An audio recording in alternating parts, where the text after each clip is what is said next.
What up, poetry lovers? It's your boy, Tony McPherson. Welcome to Beatnix on the Road, brought to you by the Nuyorican Poets Cafe and the Mid-Atlantic Group. It has been a long year. It's been a long road trip. We visited mad cities. We visited Richmond. We visited Los Angeles. We visited, where the Mormons at? Salt Lake. We visited Houston, Dallas. But now we are finally pulling the virtual poetry tour bus back home to the greatest city in the world, New York, New York. And I'm here with you to introduce you the YPL of the state, Kai Diata Giovanni. Kai, how you feeling?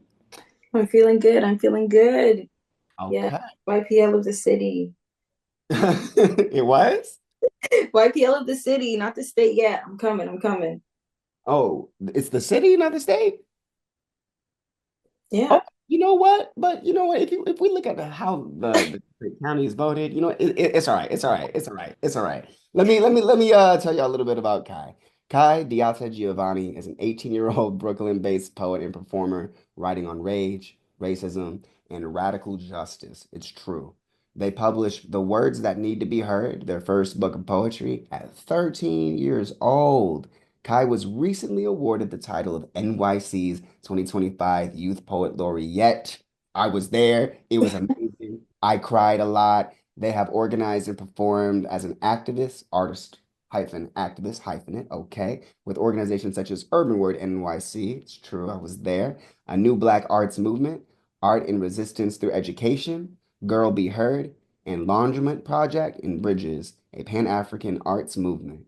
Kai has also been a featured performer at the Brooklyn Museum, okay, Brooklyn Children's Museum, the Blue Note Jazz Club, and various other venues in NYC for the past 10 years. Y'all, it is my absolute pleasure to bring to y'all Kai. Yeah. Thank you. Thank you for that wonderful introduction. All right. My first poem is called Type Designer.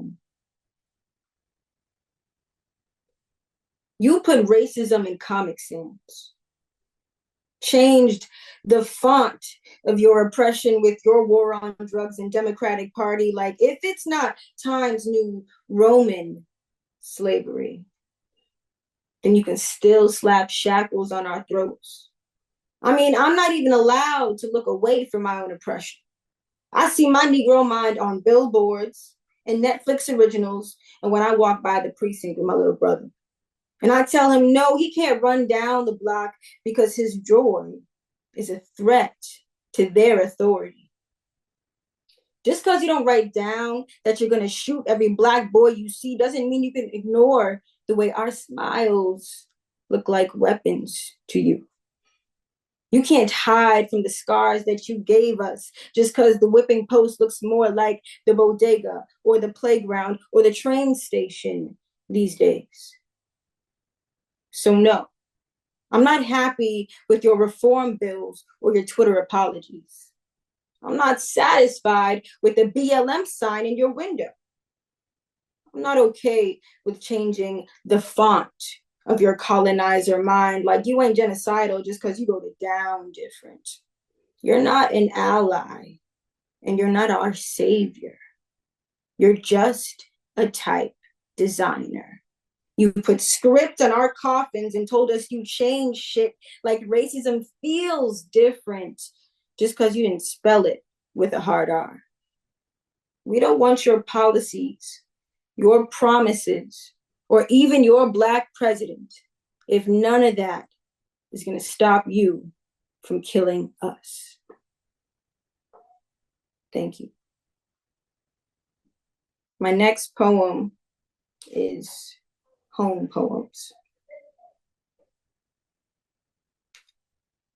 Home is a place I have an appointment for, and I'm always late. So I walk faster than I'd like. The streetlights call me cowardly. The empty park beckons at night. I want to be a child in the dark, but it's not safe outside. So sometimes home is a 1 a.m. ride for $2.75 if I pay. I look at the speckled floor of the old A train and think, this is what stars look like. The knots and bolts scattered beneath my feet drilled deep into the surface of the sky. Celestial patterns passing by on each subway line. I need more time. So I bike. Midnight on the back of my back wheel, I get home after all the lights have been turned off. I shower in the dark. I only feel at rest at in-between places, on wheels, liminal spaces between doing something and nothing and nowhere to go but home. And I do want to go home if home was a long time ago. So I'm tearing through 42nd Street and New Jersey Amtrak stations and Williamsburg Bridge and random oceans. And every time I go, every time I discard everyone I know, everywhere I roam, I think I've found home. And then I keep going. I wonder if I'll ever stop. I wonder who I forgot to miss this time, whose name and face I'm fine with leaving behind, because I could get high on the stale air of an airport. I could get high on the moving side outside of any window. I could get high on the sound of saying goodbye. Because home is a sentence, not a sanctuary. Time isn't something I can hoard until I'm ready. The world won't halt its turning and wait for me to be steady, so I can't wait for myself to get on board the next train, the next plane, the next poem, the next person. Sometimes a subway pillar is a branch in an underground forest.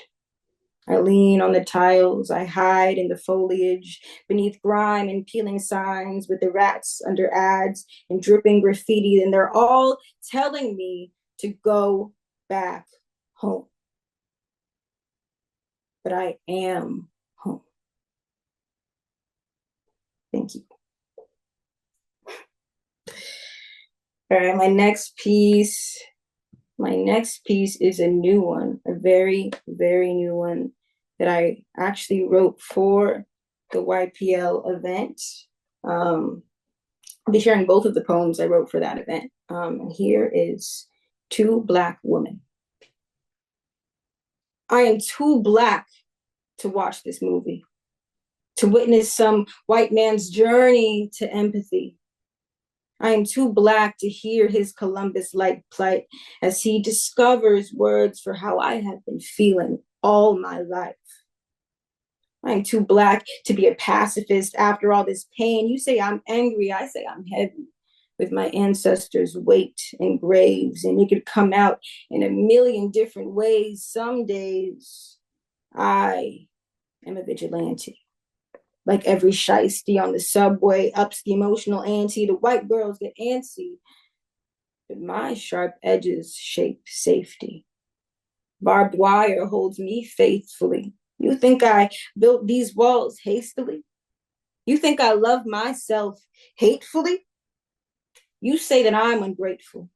Ask me where my joy resides, but what makes you worth witnessing my joyful sides? I am too Black to pretend your feelings matter over mine because your pride relies on my shame.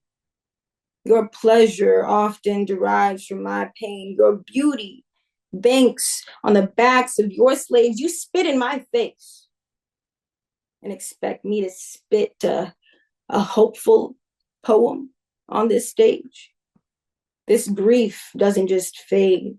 Every cop car renews its subscription in my brain, and every Caucasian film that claims to know the root of global pain, but the only political conversation is about climate change. Yeah, there are so many ways I might die. New York sinks, temperatures rise. At this point, it only matters why. So I write these poems and hope one will get me shot. If they try to kill me for my words, I know I did my Black job. But my Black job is bigger than yours because some Black boys be unemployed, and when they get lost, they call us home, carve out their space inside our bones.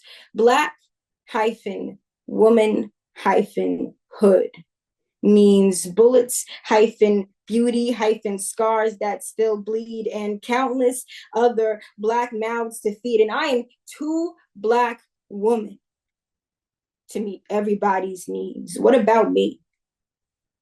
Every 4 years, I'm told suspend your disbelief. Vote for diet evil for a fraction of your peace. They promise they'll release you from your democratic chains if you close your eyes and compromise and wait and wait and wait. I am too Black to put my liberty in the bloody hands of these United States. And I am too Black woman to leave my freedom up to faith. Thank you. All right, I have one last poem. This poem is called Dialecticals.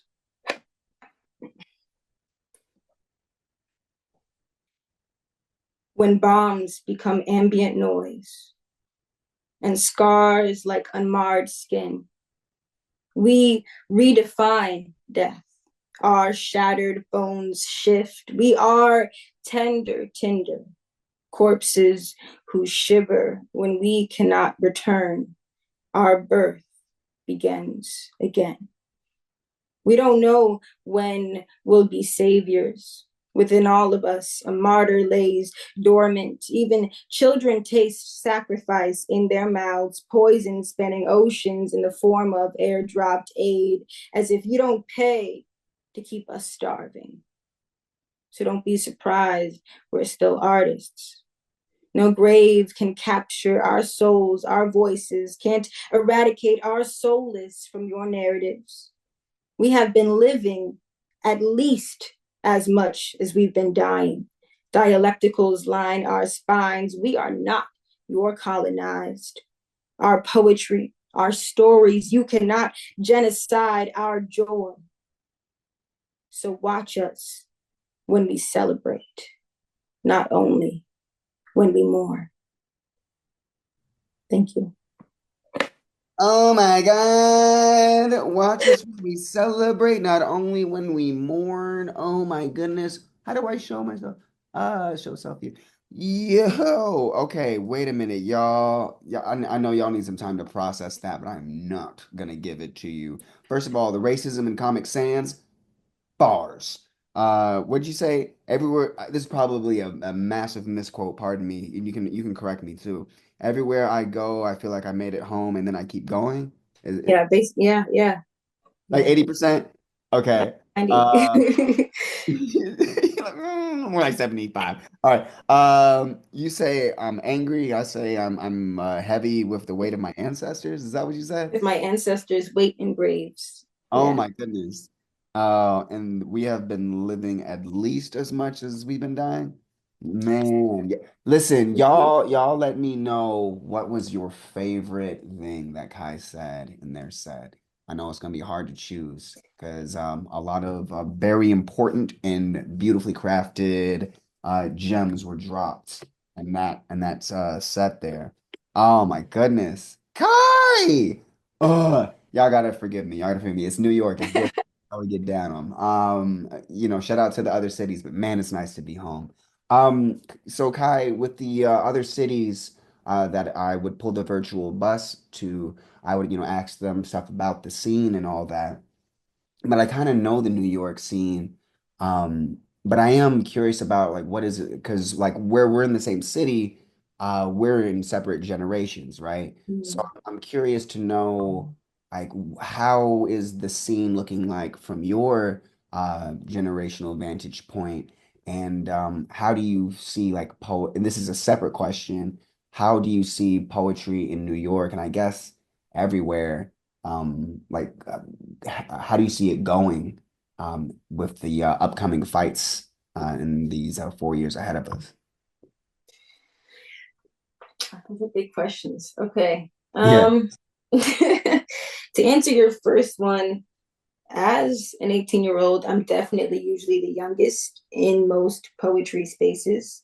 Because still, like places like the Nuyorican, like adult centered spaces are still the best spots to go, even as youth, because poetry there is just like no other. But there's also so many different poetry houses now popping up all over New York that I haven't fully had the chance to explore, but that seem to foster more of like youthful energy, and like the playfulness that adult slam sometimes lacks. So I'm excited to like explore more of that. Mm. And for your and for your second question, I feel like I feel like what I see for the future and how like New York poetry and honestly poetry in general evolving is in many ways more community, because these fights are fights that we're fighting against others and not among each other. And I can see poetry getting both more rageful and more almost like community centered, and having poems of not just like peace but of growth being centered in these conversations, Mm. because we need to be rooted to to actually have that flame that we need to fight. So I'm excited to see what that looks like, and how like we as poets start to like collaborate in new and different ways based almost out of like necessity is what I'm feeling. Yeah. Mm. Does that answer your questions? Well, for sure, for sure. Collaboration. Poetry, I think, is usually about pulling unlike things and uniting them, right? You can even, like even as simple as using rhyme, you can combine two unrelated things, except for they're related sonically, right? Mm-hmm. So that there's unity and gravitational pull in what you do already. And if you can extrapolate that to your interpersonal dynamics, and there's no telling what you can create. The poem can be real 3D with you. Oh man. And I'm sure I'm not the only one who feels this way, but I'm so excited to see what you come up with next. Thank you so much. And thank you for having me on here. This was fun. Any And, I'm always open to working with you. I'm always excited to do something with you. So Oh man, yeah, we definitely have more things to create for sure. All right, y'all. So y'all stay tuned for that. But I hope y'all stick around to see the second New York poet, another poet that I had the pleasure of coaching. McPherson, who are you with? Well, McPherson, I am here with the final poet of the series of the year, the Yearies. It's been a lot of stops. It's been a lot of poets, and we saved for the final poet, the first poet to win a Final Friday that I hosted in New York. Oh, and it was legendary. It signified a return of an ancient and powerful spiritual energy, Oh, somebody's mama. How are you doing tonight? I'm alive. I'm well. That was an amazing introduction. It's true though. It's all facts, no printer though. Y'all, okay, listen. This set is gonna be amazing. But let me read somebody's mama's bio to y'all because I want y'all to kind of know her like I know her. Jessica, somebody's mama, Blandon, is a dynamic artist from the Bronx, New York. Come on! Renowned for her work as a poet, spoken word artist, and actor. Oh, I didn't know that. Oh, goody goody. All right. With an impressive array of accolades, it's true. She was crowned the 2024 Nuyorican Poetry Grand Slam champion. And No, who wrote this? who That's wrote this? I was like, oh, okay. Well, what? Why is that in the bio? You what manifest.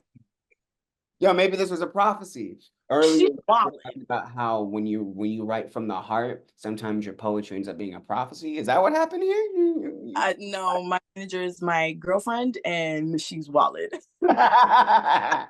Well, she was the first winner of a Final Friday, the first slam I hosted in Times Square. And I did refer to you as champ as like the team captain, and you did help me coach when I was at Cave Canem a couple times. You know, you made a couple of calls, so maybe that's what they meant. And then I took second place in the 2024 Women of the World Poetry Slam. That's a fact. That is literally what happened. And then let me see. I was there. I saw it. It was great. It was great.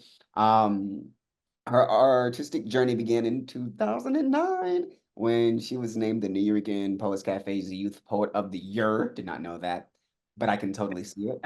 Followed by a victory at the 2010 Brave New Voices International Youth Poetry Slam with the Urban Word NYC team. Legendary team. And yo, I can't tell you how difficult it is to win a BNV. So y'all, let me see. Somebody's Mama has great stages alongside notable figures such as like Giorgio Armani, Oscar-winning Philip Seymour Hoffman, and Savion Glover. Dang, her powerful narratives and captivating performances resonate deeply, making her a vital voice in the contemporary poetry and a source of inspiration for audiences everywhere. I could hardly get through that bio because I was imagining the career parts of which I've seen, witnessed with my own two eyes. And yeah, it was really hard to focus through it. It was like a 3D bio to me, y'all. But with that said, I'm gonna shut up. I give y'all the final poet of Beatniks on the Road, and there couldn't be a better poet for the job. Somebody's mama.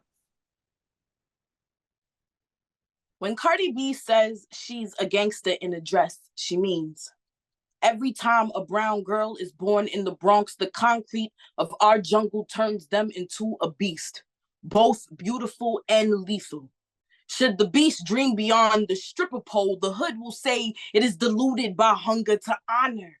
The hunger of the beast is both an ode to Apple and Eve. She means, girl, you better eat. She means, when they offer you the welfare line, recognize that bag ain't big enough. She means big apple dream. She means the dark did come first and a bad bitch came after to keep her foot on their necks with a 16 harder than any erection she's ever inspired. She's inspired a movement. She means dream, brown girl, dream. Don't be ashamed when they call you a beast, brown girl, feast. Bloody shoes on your feet, brown girl, boss. From the Bronx, she means I'm as good as it gets. Dead ass. All right. I'm gonna read this piece. It's a short piece. It's about becoming a woman. My first period is 5th grade gym class. My stomach hurts. I already know. This is not a surprise, but I'm afraid. I'm 10. And from what my mama tells me, this is womanhood. After I change out of my gym sweats, the bell rings, go home, and you would think that I run all 3 blocks there, but I don't. I drag my feet. I pray the blood back up into my vagina. I'm 10. I'm not ready. I steal a few pads from my mama's dresser. I wish for the first time to be a boy, because being a girl ends in blood, because being a woman begins in blood, because all I ever knew about boys were Tonka trucks, and all I ever knew about men were Coronas, because somehow drunk driving sounded like a lot less bleeding. I finally fall asleep in the morning.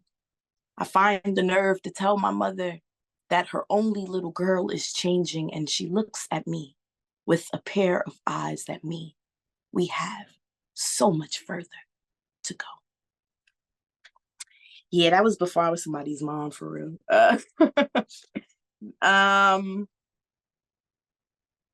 So I have been working on a lot of like short form poetry, book poetry, we call it. And I've been playing with this one a lot. And in light of our crazy election, I wrote this poem thinking that the people who were saying things like, I'm going to vote for this man, were crazy and joking just to make it through the nonsense. And now it's our reality. But the title of the piece is Now we sip champagne when we lock down. My brother's planning to vote for Trump, have registered to vote, have registered for a gun, have prepared their Yeezys and their MAGA hats, say, this time, we want the America that stimulates us with enough money to vacation like we true ballers. Shots, call them Pfizer or Moderna, call them a payday or a burger or the come up.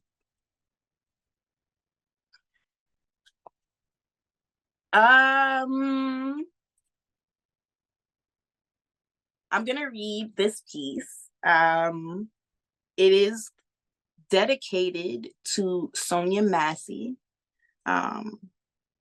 and all of the other beautiful lives that we continue to lose to police brutality. It's called Monday for Massey. Oh, I feel like I should be saying new shit. New shit? Right? Isn't that cool? All right. Monday for Massey. If a Black woman is shot dead in her apartment by the cops she called, and no one's body cam is on to see it, does her family get the truth? To be Black and breathing is to find the balance between staying seen but never preyed on. Gotta pray to stay in their line of vision and out their line of fire. Gotta live stream my walk home and all my sexual encounters. Gotta keep the cameras rolling or fuck around and fade into the background. Now look up, Massey. Say, justice is the flash of a camera. It's being behind the scenes and beneath the scope. Now look up, Floyd. Say, strike a chord. Justice is a viral clip, is the truth before the trial and after the acquittal. Now look up, Taylor. Say, where's the footage? Did you get the shot? Was it breathtaking? Will they call it a Picasso? Because it looks more like a Garner to me. When I say the only people in my hood with guns I fear are the cops, I mean, I am more likely to bury my brother behind the rampage of a glorified pig to natural causes. When I say my brother, I mean all three. On a college campus or in Claremont Park, it makes no difference if they made the call or fit the description. It makes no difference. Oh, I'm sorry, McPherson. Ooh. Are you okay? Yeah. Do you want to do a different poem? I just want to make it through this one. Should we start over or should we? You don't have to start over. This is part of the process, you know. It's So you use the craft to process difficult things. Yeah, it's been a hard week. I just experienced the loss of a brother, so that hurt. But when I say the only people in my hood with guns I fear are the cops, I mean, I am more likely to bury my brother behind the rampage of a glorified pig than to natural causes. When I say my brother, I mean all three. On the college campus or in Claremont Park. It makes no difference if they made the call or fit the description. If it was a wallet or a hairbrush, with or without a warrant, behind a prayer and in front of your kids, they will empty clips into your body. They will call it justice and cry colorblind. I mean, any common Karen can cry carnage through a Black community with a phone call. And the only chance at justice would be the truth caught on Miss Johnson's ring cam. I mean, look up, homie. Say, keep the camera rolling. I'm not ready for the casket. I will not put up a fight, but I also won't go out without the footage. I'm praying. I make the director's cut and spare my mama the funeral cost, but if not, then let my slaughter be a viral sensation. May it break the internet the way it'll break my father's heart. May it be the reason you go live before you call the cops. May you never have to be both Black and have to call the cops. And if so, may their body cam be on. Oh, I'm sorry. Good. You're good, Jessica. I'll tell you what. I want to ask you some questions, but you need a moment. So I want to give you a moment to gather yourself. I don't need a moment. Let's do it. Are What's you the you good? Are you sure? Yeah. All right. Well, listen, y'all. So y'all probably know this about me, but I'm from Oklahoma City, born and raised, and I moved to New York when I was 18. And that is when I saw poetry for the first time. Well, I mean, I saw a couple of poems. Like I think I saw Taylor Molly do some poems. Like he was doing a visit in Oklahoma at some point. But this was the first time I ever like went to the Nuyorican Poets Cafe and like saw poetry up close and also like signed up and decided to partake. So like really my genesis of poetry was the New York voice. Now, all these cities that we've stopped at have, distinctive voices and different styles and, different, frequencies and energies. But I don't know, maybe I'm biased, but I still think that New York is the most powerful, is the most genuine, the hardest and the flyest. And I don't know. If you agree with me, somebody's mama, what do you think it is? Like, what is the juice that makes New York poetry, more specifically like native born New Yorker poetry, so strong? Mm. Well, it's the concrete jungle. In order to live in this jungle, you gotta be a beast. In order to survive, right? I also think that it's the New York way to be like very honest and like and very sturdy in your purpose and your truth. Mm, Even when I'm like walking on the train, I have to assert myself and like my energy and my space. You always have to have this strength about you. mm, I also think that like, it's that New York mentality. If you can't make it, you can't make it anywhere. We are trying and always trying. And I mean, me personally, I'm trying to always evolve, to be better than myself, to be better than my peers, and to live up to my purpose. Maybe that's it. Hip hop is also a big influence for us here. I'm just saying it's great. perfect as hip hop, so. It's a lot of great things happening. Yeah, yeah. If hip hop is born there, there's got to be something culturally pulsing and uncontainable in that region. Okay, fair enough. But you said if you can't make it here, you can't make it anywhere, which is the inverse of the saying. But I low key don't think it was a mistake. Like Oh, I I kind of know what you mean is because it's like for me, I've lived a lot of places. And even though New York is very expensive and this and that and the third, um, it's still, I think, the place where I'm able to function the best for some reason. So I low-key feel like if I can't make it here, I can't make it anywhere. I say it like that because I am from here. And Hmm. my mom used to always say it the other way to me. And I'm like, what do you mean? Like, this is where I'm from. If I can't make it in the place I was born. Mm. And then when I grew up and traveled, I realized that like people are nice when you leave home. It's fake. It's fake. Maybe not for wherever you viewer are watching, but yeah, it'd be fake. It's Well, refreshing. I have one more question. Where can the people find you? How can they support you? How can they get involved in the Somebody's Mama movement? Because y'all need to invest now. While this is the price, y'all better invest now because she about to skyrocket. I promise. Yeah, today's price is not going to be yesterday's price. I promise. You can follow me at SUMBODIESMAMA.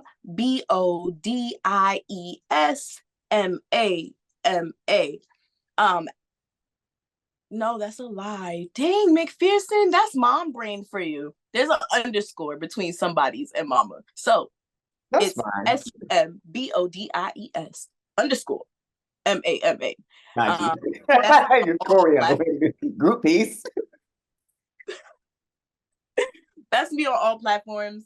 I do have like somebody mama's chat books that'll be up there. let me give you something to cry for. With Oh, the chancla in the hand. Yeah. it's the most mama-rific thing I've ever seen. I'm living in my truth every day. Mom-tastic. I also have somebody mama's t-shirts. So feel free to go in the link in my bio and buy some shit. Yeah. And that's Nipsey. Is that Rihanna and Cardi behind you? A Yeah. whole vibe. A whole vibe. Okay. Well, listen, y'all. This is the final stop.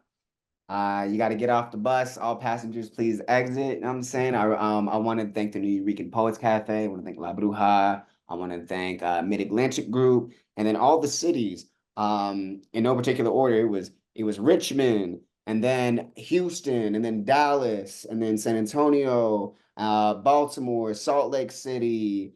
We did New Orleans, Los Angeles. Oh, who am I missing? Who am I missing? Who am I missing? Boston. And then of course, the Big Apple, my Genesis, New York City, New York. Y'all, it's been a pleasure. Thank you for joining us on this virtual poetry tour. Thank you, somebody's mama, for closing it off for us. Thank you for having me. This is amazing. I love it. So much fun. All right, McPherson, who do you got next? Oh, he's on vacation. He's chilling. Anybody else?